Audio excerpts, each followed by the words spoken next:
Hello, I'm Dr. Scott Persons, and welcome to our first Ask a Paleontologist video. Today's question comes from Merek, age 5, who writes, "Do scientists still believe that T-Rexes have feathers?" Well, Merek, a lot of paleontologists do still think T-Rexes had feathers, and others aren't so sure. So let's back up just a little bit. Paleontologists have known for many years now, thanks to spectacular specimens that have been found over in China, and also a few right here in Alberta, that a lot of small dinosaurs did have feathers. And that's because those spectacular specimens are not just skeletons, but also fossilized feathers preserved around them.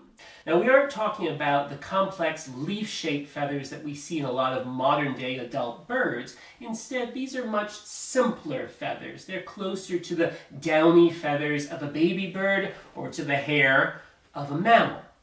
But we've also known for many years that a lot of very large dinosaurs, including hadrosaurs and ceratopsians, didn't have a lot of feathers. And we know that thanks to what we call dinosaur mummies. And the dino mummy is a dinosaur skeleton that's preserved with a lot of fossilized skin covering it. And in the cases of those hadrosaur and ceratopsian dino mummies, the skin shows clearly that they were covered in large, scaly skin and not feathers. But that's really not so surprising. One of the major functions of early simple feathers was probably to hold in body heat, a lot like the function of hair. So by having a fuzzy covering, you're able to keep yourself nice and warm and insulated. But as an animal gets bigger and bigger, it can stay warm just thanks to its sheer bulk. And that's why if you think about a lot of really big mammals today that live in very warm environments, they're a lot more concerned with staying cool. And that's why an elephant or a rhino or a hippo or a Cape buffalo, even though they've got some hair, they've lost most of it. And that helps to keep them cooler in the warm habitats of the savanna of Africa.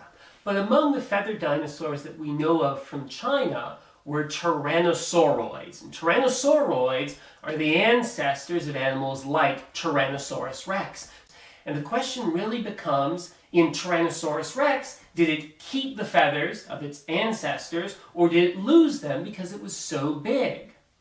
Well, recently I was part of a new study that documented some of the very first Tyrannosaurus skin fossils, including skin from Tyrannosaurus rex. Now, these were not dinosaur mummies. They were isolated patches of skin, but it shows us that on a Tyrannosaurus rex, on the tail, over the hips, along the rib cage, and on the neck, there were scales and not feathers. Now, that doesn't mean that Tyrannosaurus rex didn't have any feathers. It may well still have had some, perhaps running down its back or in other places where we don't have the preserved skin patches.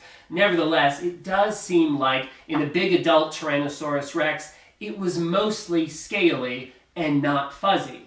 But it's also probably true that as a hatchling, a little tiny Tyrannosaurus rex probably did have feathers. And that's because hatching out from such a small size, a baby T-Rex would have benefited from that extra insulation to keep it warm, and it probably lost some of that early hatchling dino fuzz as it grew up.